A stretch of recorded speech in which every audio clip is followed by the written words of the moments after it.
mācu arī ne tikai literatūru un kulturoloģiju, bet, kulturoloģiju ļoti minimāli, bet arī kaut kādu tādu pašizgudrotu fakultatīvu nodarbību, kas saucās mēdī ar 9. klasi. Mēs tur ņēmamies, kas arī ļoti interesanti.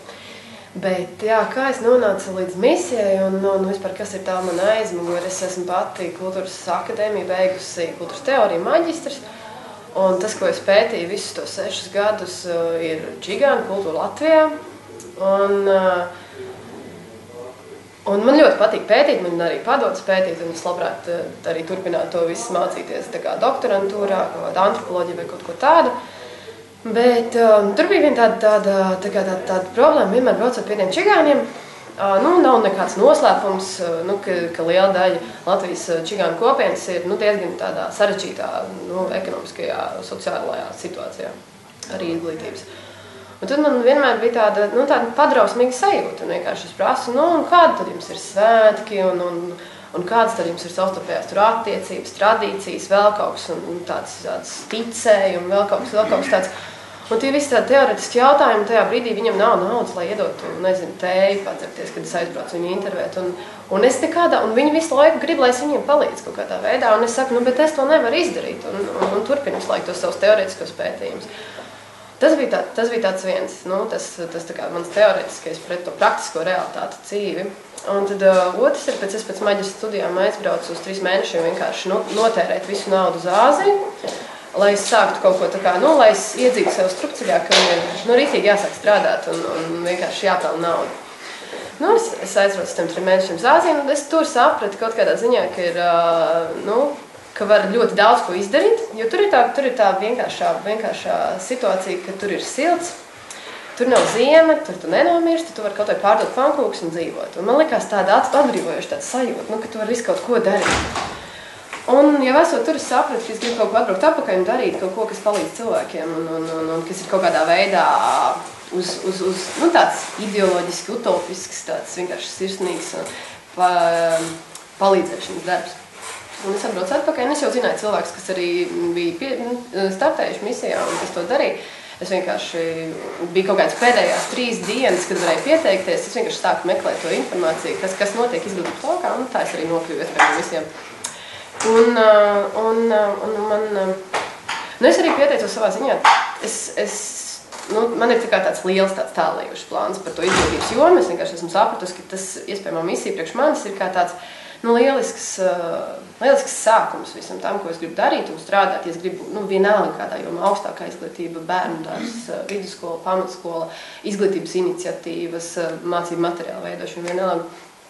Es redzēju, ka misija vienkārši man bez pedagoģiskās izglītības var palīdzēt iekļūt skolā, iegūt šo neapšaubām vajadzīgo pieredzi, kas ir cilvēkam vajadzīga, lai viņš strādātu un darbotos un saprast, par ko viņš runā, lai viņš redzētu tās problēmas, lai es arī paralēli tajās misijas mācībās, kas ir katru 2. nedēļu visus 2 gadus, un tās sākuma mācības, es iegūtu to, kas ir vajadzīgs arī priekš pašas mācīšanas, ja es gadījumā turpinu mācīt, pēc tam arī skolā. Un tad tādi daudz izaicinājumu arī tādai pašizaugsmē tajos 2 gados, ko es sapratu. Tieši tāpēc es arī pieteicos.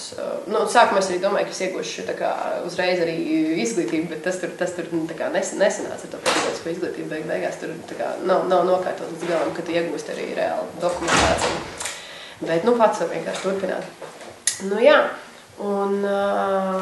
Un tad tas mans tāds kodolīgais īsais vēstījums, ko es gribu pateikt, ir tas, ka katra cilvēka pieredze, vienalga kāda viņi ir, šobrīd katram no jums ir kaut kāda sava veida unikāla pieredze, un visticamāk, ka nevienam citam viņas tādas nav.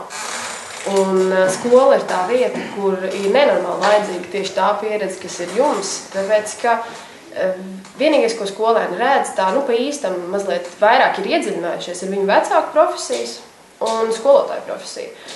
Un skolā parasti tie cilvēki, jūs taču paši zinat, jūs satiekaties ar cilvēkiem skolā, kas ir gribējuši būt skolotāji.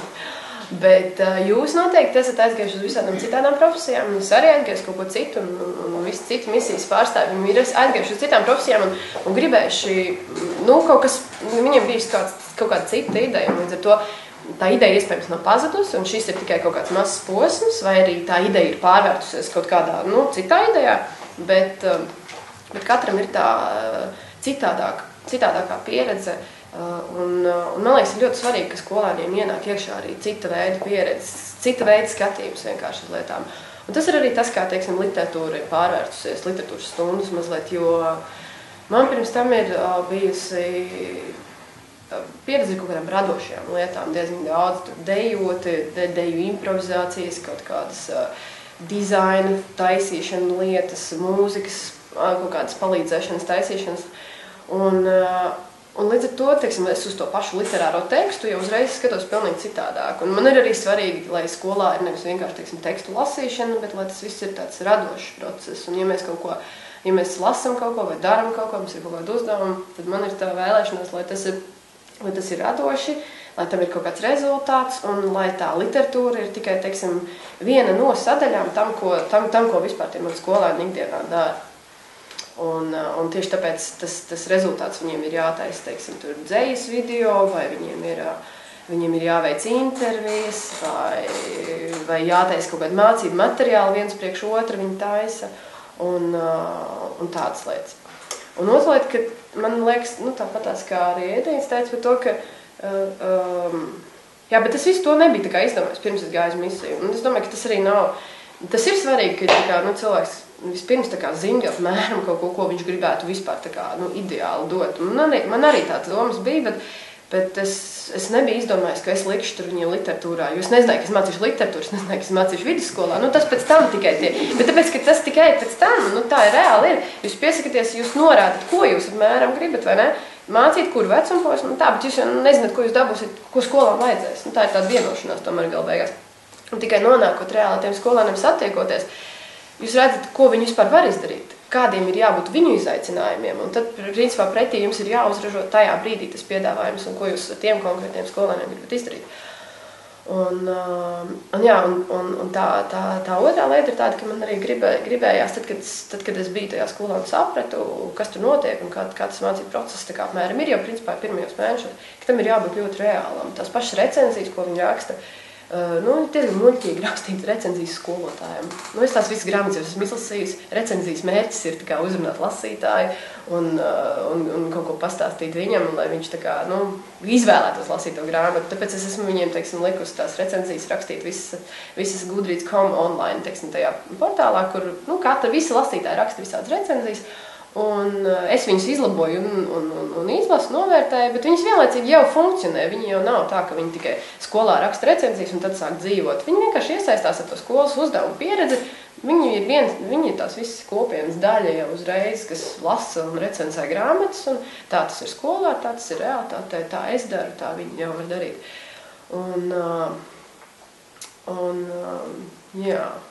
Un tad vēl tas, ko es gribēju pastāstīt par to, ko es tā kā esmu iemācījusies šajos te kaut kādā pusotrā gadā jau. Man liekas, ka viens ir tas iešana uz skolu, tās altruistiskais varbūt tāds mērķis, un otrs ir varbūt tāds mazliet egoistiskākais, kāds tad man labums no tā atliks. Un man personīgi es esmu ļoti sapratusi, kā salikt prioritātes, tad, kad nav galīgi laika. Kā nomenedžēt nenormāli lielu īstenībā cilvēku daudzumu, ja tev ir 150 skolēni un tu esi tāds tā kā lielu uzņēmumu vadītājs, kas tagad domā par saviem 150 darbiniekiem, kā viņus motivēt izdarīt to darbu un kā parūpēties, lai viņi tur attīstās, katrs tajā virzienā, kur viņam vajag, kā tam sniegt emocionālu atbalstu, kā tam aizbīdīt viņu uz olimpiādi, kā tur nomierināt kaut kādus tādus. Tāds ļoti sarežģīts tāds menedžmenta pasākums, patiesībā sakot.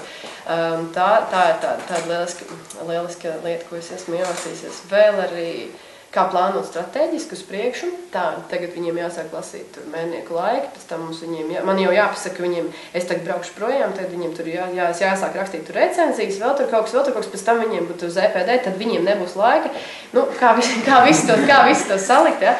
Tāda, ritīgi strateģiskā plānošana un arī par to, teiksim, ja mēs gribam uztaisīt tur gala rezultātu kaut kādu, tad kā tajās stundās darīt kaut kādas atsevišķas lietiņas pa ceļam, lai tas viss tā kā strateģiski nonāktu tajā vienā kaut kādā, viņiem būtu, es nezinu, kaut kāds, viņi tad, kad lasa, teiksim, lūgu, lai viņi strādātu ar to lūgu tā, lai viņi pēc tam viņi varētu taisīt kaut kādu video interpretāciju, tam viņam vajag tēlu analīzi, vēl kaut kādu kostīmu analīzi, vēl kaut ko.